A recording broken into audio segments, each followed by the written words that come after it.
Hello dear students, welcome back to my channel EduColors. In this video we will discuss about the social science history of class 8. The chapter is when people rebel. यानी कि इस worksheet में हम पढ़ेंगे 1857 से related जो उसके reason थे 1857 के, हम उसके बारे में डिस्कशन करेंगे इस वर्कशीट में। और ये वर्कशीट 20 है जो कि 7 दिसंबर को आप सबको मिलेगी बच्चों। तो चलिए स्टार्ट करते हैं ये वीडियो और समझते हैं कि इस वर्कशीट में क्या है। उससे पहले मेरे चैनल एडू कलर्स को प्लीज़ सब्सक्राइब कर दीजिए बच्चों। चलिए अब हम कंटेंट पढ़ते हैं, उसको समझते हैं, उसके बाद फिर हम क्वेश्चन आंसर की तरफ बढ़ेंगे। पहला क्वेश्चन है, पहला जो हमारा कंटेंट है, टॉपिक है, वो है नवाब्स लूज देयर पावर। यानी कि सबसे पहले जो रीज़न हमें जानना है वो जानना है कि नवाब जो थे यहाँ के इंडिया में, या जो स्थानीय शासक थे, लोकल जो गवर्नमेंट थी, तो उन्होंने क्यों अपोज किया, उन्होंने क्यों जो कंपनी थी उनकी जो पावर है उसको अपोज किया और 1857 में इन्होंने रेबल किया। Since the mid 18th century, nawab and rajas had seen their power erode. They had gradually lost their authority and honour. देखिए, जो नवाब थे, जो राजा थे यहाँ पर, जो उनकी पावर थी 18th सेंचुरी में धीरे धीरे करके वो कम होने लगी, वो रिड्यूस होने लगी, वो अपनी जो पावर थी वो खोने लगी उनकी। क्योंकि कंपनी जो है उनकी क्या कर रही थी, उनकी जो पूरा एरिया था उसको छीनने की कोशिश कर रही थी। उनकी जो टैक्स थी, जो वो टैक्स कलेक्ट करते थे, उस टैक्स कलेक्ट करने की जो उनकी पावर थी, अथॉरिटी थी, उसको छीन रही थी इस तरीके से। और उसके साथ साथ उसकी जो आर्मी थी उसको कम कर रही थी। ठीक है, यानी कि टैक्स को, उसकी आर्मी को और उनके जो एरिया था, इन तीनों को ही वो छीन रही थी, कम कर रही थी, जिसकी वजह से नवाब की जो पावर थी वो धीरे धीरे करके कम होती जा रही थी। Many ruling families tried to negotiate with the company to protect their interest. For example, Rani Lakshmi Bai of Jhansi wanted the company to recognize her adopted son as the heir to the kingdom after the death of her husband. देखिए क्या हुआ कि बहुत सारे घराने ऐसे थे, ऐसे शासक थे जिन्होंने कंपनी से रिक्वेस्ट की कि उनकी बात मानी जाए, सुनी जाए, लेकिन कंपनी ने किसी की बात नहीं सुनी। जैसे कि रानी लक्ष्मीबाई ऑफ झांसी जो है, उन्होंने कहा कि अगर उनके जो हस्बैंड है उनकी डेथ हो जाती है तो जो उनका गोद लिया हुआ बेटा है उसको राजा माना जाए, लेकिन कंपनी ने रानी लक्ष्मीबाई की इस बात को मानने से इनकार कर दिया।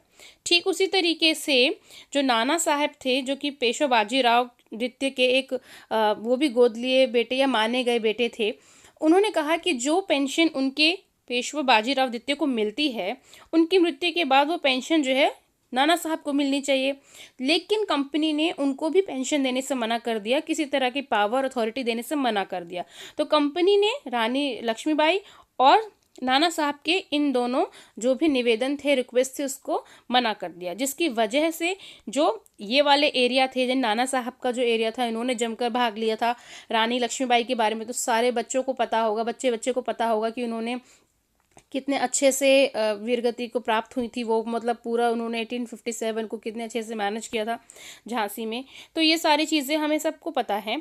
तो इस तरीके से जो लोकल गवर्नमेंट थी, जो लोकल शासक थे, राजा थे और नवाब थे, वो जो धीरे धीरे करके वो कंपनी के खिलाफ होते गए।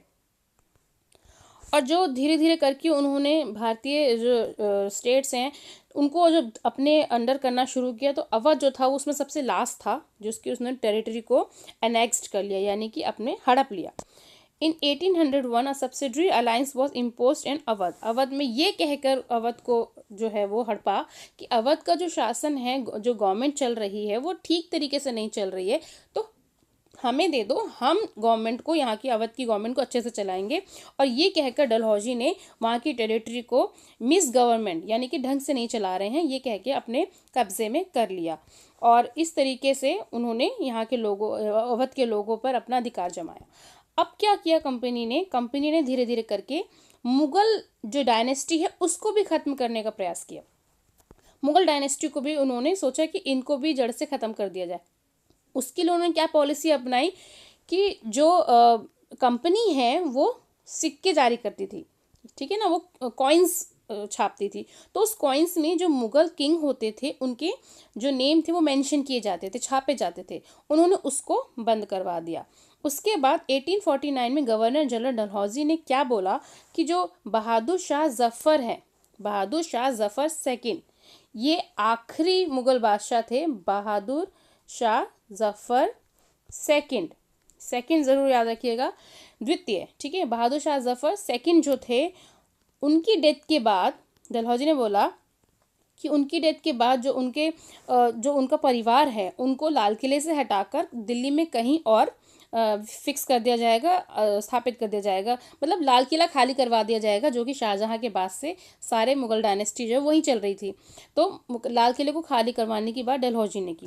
उसके बाद 1856 में जब कैनिंग गवर्नर जनरल बने तो उन्होंने क्या डिसाइड किया, उन्होंने कहा कि बहादुर शाह जफर सेकंड के मृत्यु के बाद कोई भी मुगल जो बादशाह है नहीं कहलाया जाएगा, यानी कि जो बहादुर शाह जफर सेकंड का जो बेटा होगा वो सिर्फ राजकुमार कहला जाएगा, वो मुगल बादशाह नहीं कहलाया जाएगा, किंग नहीं कहलाएगा। उसको हम पूरी जो डायनेस्टी है उसको टेक ओवर करने नहीं देंगे, यानी कि हम मुगल डायनेस्टी का नामो निशान जड़ से मिटा देंगे। ये तो बात की हमने नवाब एंड राजा, ठीक है। अब हम बात करते हैं पीजेंट्स एंड सिपॉय, यानी कि किसान और सैनिक। सो पीजेंट्स और सिपॉय का क्या रीज़न था जिसकी वजह से उन्होंने 1857 में पार्टिसिपेट किया। देखिए, जो पीजेंट्स और ज़मींदार थे वो बहुत ज़्यादा परेशान थे हाई टैक्स से, बहुत ज़्यादा परेशान थे, और इतना हाई टैक्स हो जाता था कि जो उनकी पूर्वजों की ज़मीन है, जो जनरेशन से वो संभालते आ रहे हैं, वो उनसे छीन जा रही थी। और जो इंडियन सिपॉय थे वो भी बहुत परेशान थे, या जो भारतीय सैनिक है वो भी बहुत परेशान थे, क्योंकि कंपनी में उनके साथ क्या होता था, डिस्क्रिमिनेशन होता था। उनकी सैलरी बहुत कम होती थी, उनको किसी तरह के बेनिफिट्स नहीं दिए जाते थे।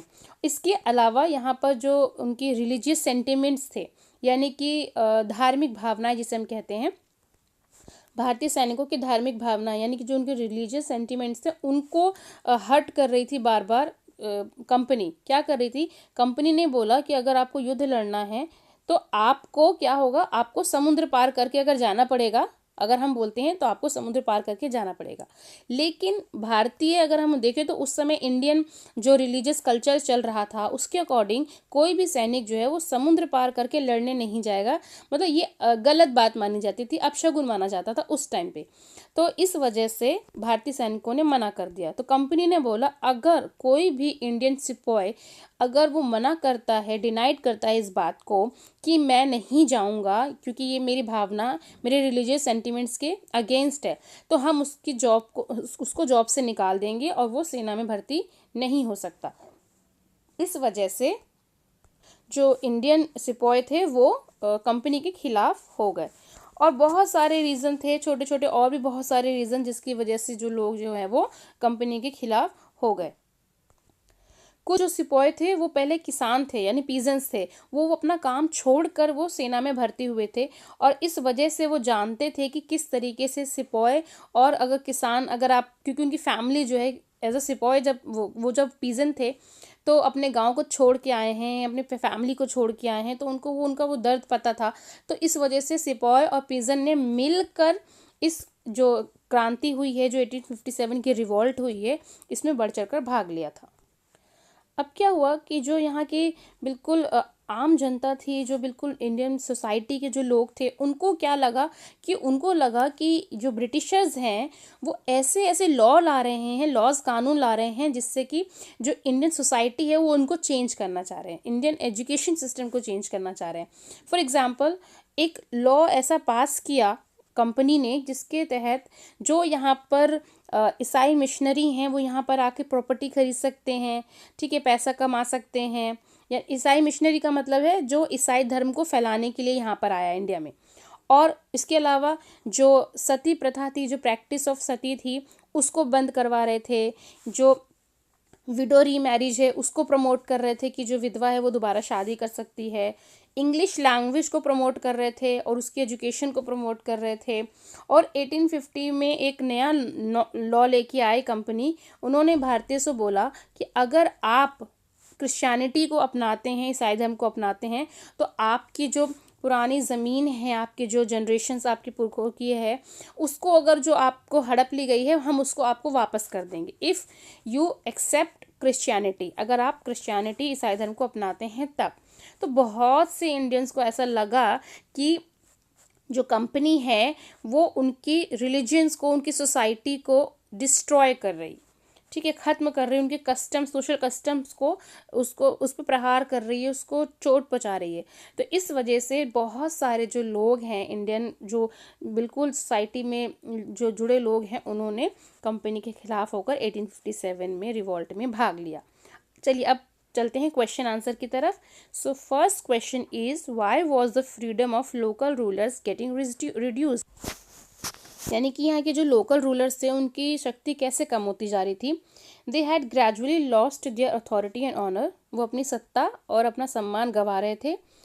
The freedom of the rulers reduce their arm force disbanded, यानी कि उनकी सेना को कम किया जा रहा था, उनकी स्वतंत्रता को, आज़ादी को कम किया जा रहा था। Their revenues and territories taken away by stages, धीरे धीरे करके उनके टैक्सेस और जो उनका एरिया था या टेरिटरीज थी उनको कवर कर रही थी कंपनी, यानी कि छीन रही थी। How did company and the dominance of Mughal rulers? Mughal rulers की सत्ता को कंपनी ने कैसे खत्म किया? The name of the Mughal king was remove from the coins minted by the company. Coins से कंपनी ने क्या किया? मुगल रूलर्स का नाम हटा दिया।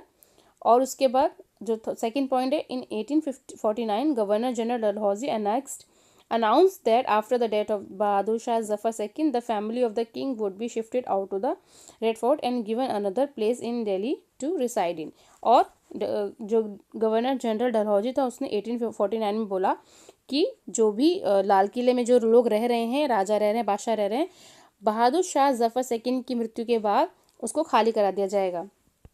Third point, in 1856, Governor General Canning decided that Bahadur Shah Zafar II would be the last Mughal king. और Canning ने बोला कि बहादुर शाह जफर के बाद कोई भी मुगल बादशाह नहीं रहेगा। Why were the peasants and सिपाही discontented in company rule? ठीक है, जो किसान और सिपाही हैं वो असंतुष्ट क्यों थे कंपनी से? First, in the countryside, peasants जमींदार resented the high taxes and rigid methods of revenue collection. Many failed to pay back their loans to the money lenders and gradually lost the land. यानी कि जो किसान और ज़मींदार थे वो जो हाई टैक्स था उसको पे नहीं कर पा रहे थे और जो कर्ज लिया था उसको लौटा नहीं पा रहे थे, तो उनकी जो ज़मीनें हैं वो उनसे छीनी जा रही थी। सिपाही वर अनहैप्पी अबाउट देयर पे allowances and condition of service, और जो सैनिक थे वो अपनी जो सैलरी उनको मिलती थी, जो डिस्क्रिमिनेशन होता था उसमें, उसकी वजह से, और जो भी शर्तें रखी थी कंपनी ने कि आपको समुद्र पार जाना पड़ेगा एंड ऑल, तो उसकी वजह से भी सिपाही जो हैं वो अनहैप्पी थे। Third point, many of sipahi were peasants and had families living in the villages, so the anger of the peasants quickly spread among the sipahi. और जो सिपाही थे बहुत सारे वो पीजेंट्स रह चुके थे, पीजेंट्स थे पहले, वो गाँव में रहते थे, तो इस वजह से ये जो क्रांति है, ये जो रिवॉल्ट है, वो धीरे धीरे करके सिपाहियों से किसानों में भी फैल गई। Last question, why did many Indians feel that the British were destroying there traditional way of life? और इंडियंस को ऐसा क्यों लगा कि जो इंग्लिश ब्रिटिश हैं वो उनकी लाइफ है, डेली लाइफ है, उस पर चोट कर रही है, उनके ट्रेडिशंस को हटा रही है। The British believed that Indian society had to be reformed. Laws were passed to stop the practice of sati and to encourage the remarriage of widow. जो ब्रिटिश उनको ऐसा लगता था कि जो इंडियन सोसाइटी बहुत बैकवर्ड है और कंजर्वेटिव है, तो उन्होंने बहुत कानून लेके आए जिसमें उन्होंने सती प्रथा को रोका और जो विधवा विवाह है उसको इनकरेज किया। इंग्लिश लैंग्वेज को प्रमोट किया ताकि उसी में एजुकेशन दे सके, और नए कानून बना के लेके आए जिसके तहत अगर आप क्रिश्चियनिटी को अपनाते हैं तो आपको आपकी ज़मीन लौटा दी जाएगी। एक तरीके से लालच दिया। तो जो ग्रीडी पीपल थे उन्होंने इसको एक्सेप्ट भी कर लिया होगा मे बी, तो इस वजह से सोसाइटी जो है वो परेशान हो रखी थी कि वो उनके जो ट्रेडिशनल वे ऑफ लाइफ है उसमें इंटरफेयर कर रही है कंपनी। तो इस वजह से जो आम लोग थे उन्होंने भी ये 1857 की रिवॉल्ट में वो बढ़ चढ़ कर आगे आए। सो स्टूडेंट्स, यहाँ पर हमारा वीडियो कंप्लीट होता है। If you like my video please share this video in your friends and subscribe my channel edu colours. और मेरा वीडियो देखने के लिए थैंक यू सो मच।